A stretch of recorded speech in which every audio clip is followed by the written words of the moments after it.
আজ তোমাদের শোনাচ্ছি সরল মুখোপাধ্যায়ের নান্টুদার বিপদ ট্রান্সফার। শুনেছি বিপদরা নাকি একা আসে না, তা আমাদের নান্টুদার ভাগ্যে কি অবশেষে তাই হলো? না হলে মাসের 2 তারিখে পাওনাদারদের মতো ওরা একের পর এক আসছে কেন? প্রথমেই যে এলো তাকে কাবুলিওয়ালার সঙ্গে তুলনা করা চলে, না মরলে তার হাত থেকে রেহাই নেই। সে হলো নান্টুদার ট্রান্সফার অর্ডার। এলো একেবারে কলকাতার ফুটবল মরশুম শুরু হওয়ার মুখে। কাছাকাছি কোথাও না, যেতে হবে সেই পুরুলিয়া। সাধ্যমতো তেল, জল, ফুল, পাত্তি সব কিছু দিয়েও রোখা গেল না তাকে, কারণ রিলিভার হয়ে যিনি আসছেন তিনি সমিতির সেক্রেটারির শালা। শালা তো শালাই, গাল দিতেই নান্টুদাকে প্রস্তুত হতে হলো। সুতরাং অবিলম্বে রিলিজও করে দেওয়া হলো তাকে। মন্দের ভালো, পুরুলিয়াতে ওখানকার অফিস বন্ধুরা একটা ছোট বাসার ব্যবস্থা করে দিল। কিন্তু পরিবেশ পরিস্থিতি না বুঝে ফ্যামিলি নিয়ে যাওয়া চলে না, তাই নান্টুদা বউ ছেলে মেয়েকে শ্বশুরবাড়িতে রেখে কটা দিন সেখানে কাটিয়ে এসে শ্যামবাজারের বাসায় ফিরে এলো একা। একটা দিনে জিনিসপত্র সব গোছগাছ করে নিয়ে কাল দুপুর নাগাদ মালপত্র সব লরিতে তুলে নিয়ে চলে যাবে পুরুলিয়া। কিন্তু বিপদ, ভোর না হতেই শেষ রাত্রিতেই পেটে মোচড়। বুঝলো কাল রাতে হোটেলে খাদ্য হিসাবে যা পেটে ঢুকিয়েছে তা যাচ্ছে তাই রকম অভদ্র আর একগুঁয়ে।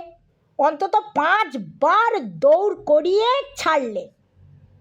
ভেবেছিল সকাল থেকেই গোছগাছ শুরু করবে, কিন্তু তা হলো না। নিজের ডাক্তারিতে ট্যাবলেট খেয়ে ধাতস্থ হবার চেষ্টা করলো। বেগ বা মোচড় আর এলো না বটে, কিন্তু এলো আর এক বিপদ। একা নয়, ঠিক হিসাবে 2.5 মণ। আর এলো বন্ধু বেশে।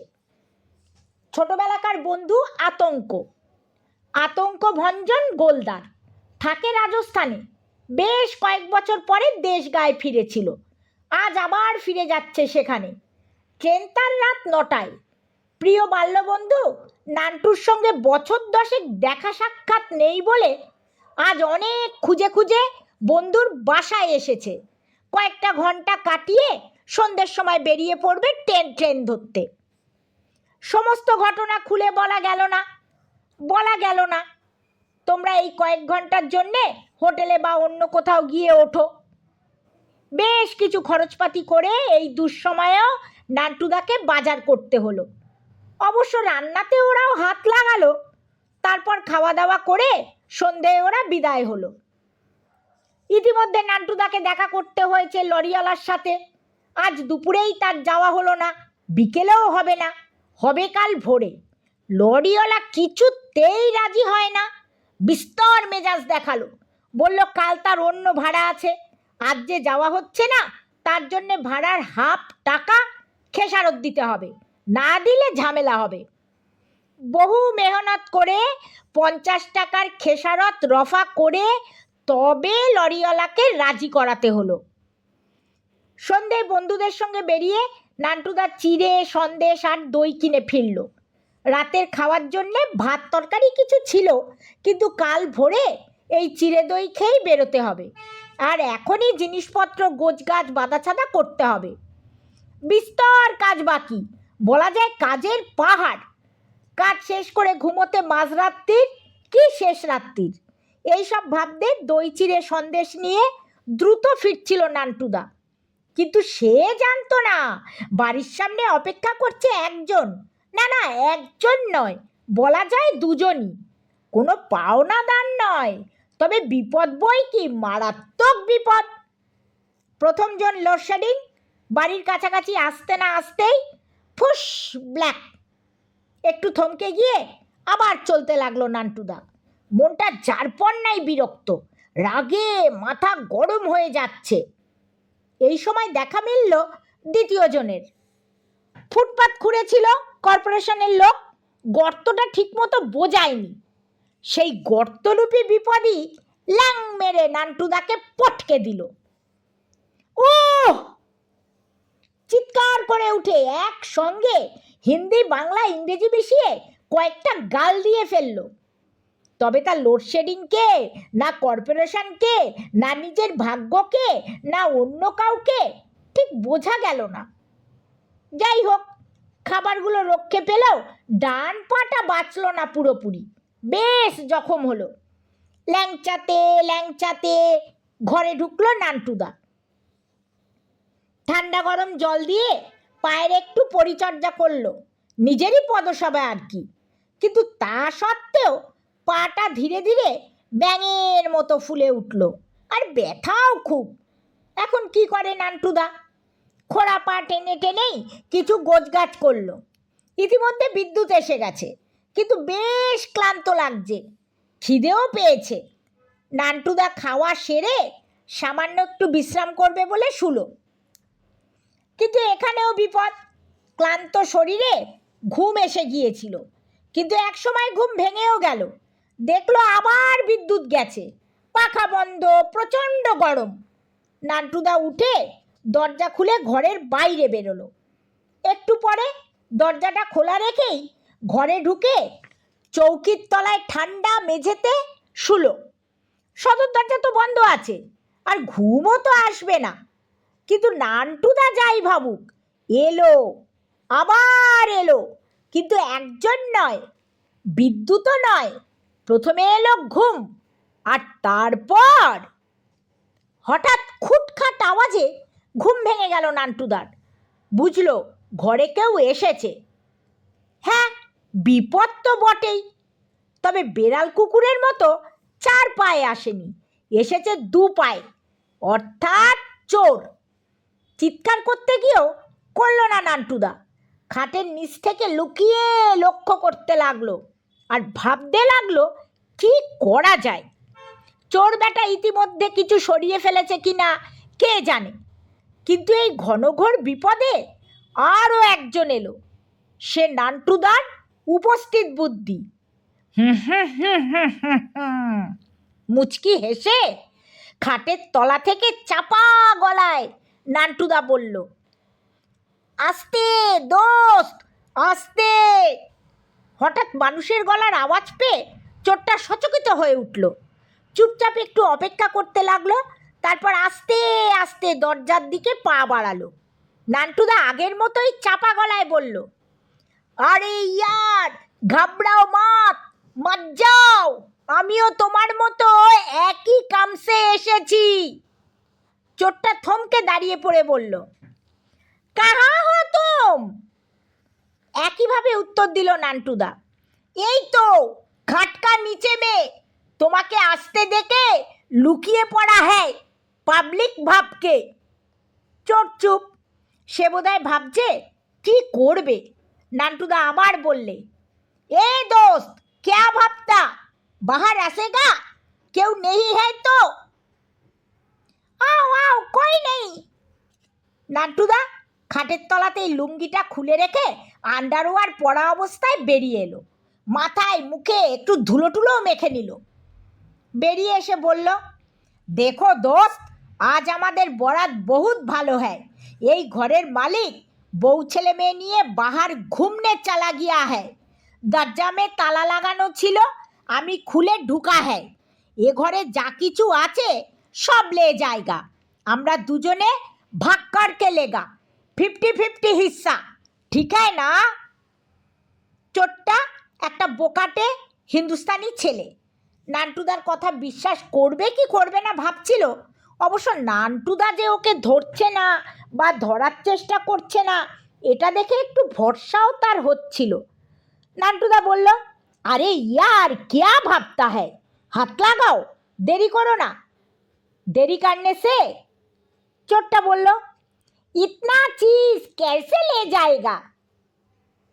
আরে দেখা নেই বাইরে রাস্তায় আমার লরি খাড়া হয়, আও আও, মালপত্র লে যাও।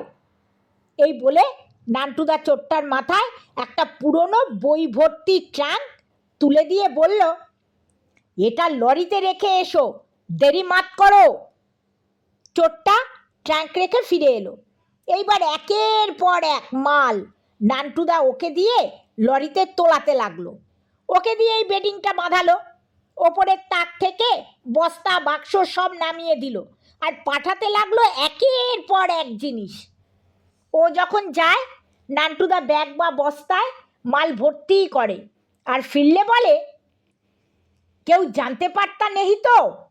নান্টুদার নতুন কেনা সুটকেসটা তুলতে গিয়ে চোরটা বলল, দোস্ত এ বাক্সা মায়ে লুঙ্গা। কেন, বাক্স নিয়ে কি কারেগা? এ কথার উত্তর দিতে গিয়ে চোরটা একটু ঘাড় চুলকালো, তারপর মাথা নিচু করে লাজুক মুখে জানালো সে বিয়ে করবে, তার জন্যেই এই নতুন বাক্সটা তার চাই। ব্যাস, নান্টুদা এ কথায় খুব ভালো লাইন পেয়ে গেল, বলল, শাদি কারেগা, এ তো বহুত ভালো কথা, তাহলে তো তোমার আরও অনেক জিনিস চাই। শোনো, আমি একটা ব্যাগে অনেক টাকা পেয়েছি, অনেক টাকা, যে যে সামান তোমার লাগেগা সব কিনকে দেগা, ঠিক হ্যায় না? চোর তো মহা খুশি হয়ে টেবিল, চেয়ার, আলনা, শিলনোড়া সব নিয়ে যেতে লাগলো। টেবিল ফ্যানটা দেখিয়ে নান্টুদা বলল, এই পাংখা তুমি লেগা? চোর বলল, আরে পাংখা নিয়ে কি করব, আমার ঘরে ইলেকট্রিক না আছে। আরে না আছে তো কি আছে, আমি তোমাকে নতুন ভালো বাসা দেখকে দেগা, সেখানে বউকে নিয়ে উঠেগা, ঠিক আছে?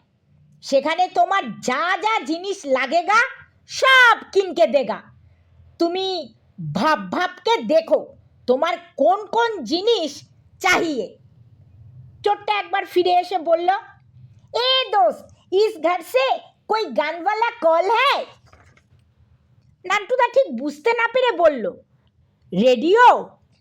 नहीं नहीं, गान वाला कॉल, काला काला चक्का घूमता है और गाना होता है, बम्बई से आया मेरा दोस्त, दोस्त को सालाम करो।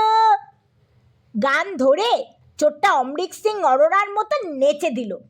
নান্টুদা ধমক দিল, এই চুপ, क्या होता है, लोग জেগে जाएगा नहीं। চোরটা লজ্জা পেয়ে চুপ করে গেল। নান্টুদা বুঝলো সে একটা রেকর্ড প্লেয়ার চাইছে, বলল, হ্যাঁ তো, তুমি প্রথমে যে বাক্সটা নিয়ে গেলে ওর মধ্যেই আছে, তোমাকে দিয়ে দেব। আরে আগে তো মাল সব লে যাও, লরি মে উঠাও। মাল প্রায় শেষ হয়ে এসেছে। ভারী টেবিল ফ্যানটা তুলে নিয়ে চোরটা চলে গেল। একটু গিয়েই ফিরে এলো, একটা সাইকেল চাইয়ে। ঠিক হ্যায়, কিনকে দেগা। চোরটা আবার কিছুটা গিয়ে ফিরে এলো, না না না না, সাইকেল নেই, এক ভটভটিয়া চাইয়ে। ঠিক হ্যায়, কিনকে দেগা। চোরটা আবার কিছুটা গিয়ে ফিরল, নেই নেই, ভটভটিয়া নেই, ট্যাক্সি চাইয়ে। ঠিক হ্যায়, কিনকে দেগা। চোর আবার গেল, কিন্তু আবারও ফিরে এলো, नहीं नहीं, टैक्सी नहीं, और मजबूत गाड़ी चाहिए, एक ट्रक चाहिए। अरे ट्रक কেন, और बहुत मजबूत गाड़ी তোমাকে দেব, একটা स्टीम रोलर, सबसे मजबूत गाड़ी। वो कैसा है? अरे वो बहुत अजब गाड़ी है, भट भट नहीं, घोत घोत करके छोटेगा, जितना खुशी মাল চাপাও ভাঙেগা নেহি, সে দেখলেই তুমি ভিড়মি খেয়ে যায়গা। চোরটা হাঁ করে কিছুক্ষণ চেয়ে থেকে বিরাট ভারী ফ্যানটাকে নিয়ে লাফাতে লাফাতে চলে গেল। তার মুখে হাসি আর ধরে না।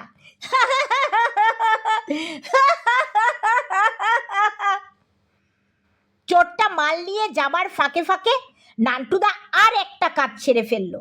চিড়েটা জলে ভিজিয়ে দই মেখে সন্দেশ সহযোগে খেয়ে ফেললো।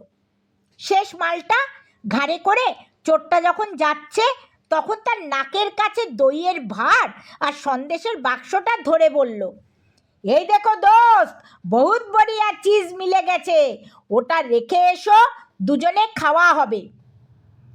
চোরটা যখন ফিরে এলো তখন নান্টুদা বলল, এ দোস্ত, দেখো তো ভালো কারকে খুঁজে, আর কোথাও কোনো চিজ পড়ে রইল কি না, তুমি ভালো করকে খুঁজে দেখো, হাম হাত ধোকে আতা হ্যায়, একসঙ্গে খাওয়া যাবে।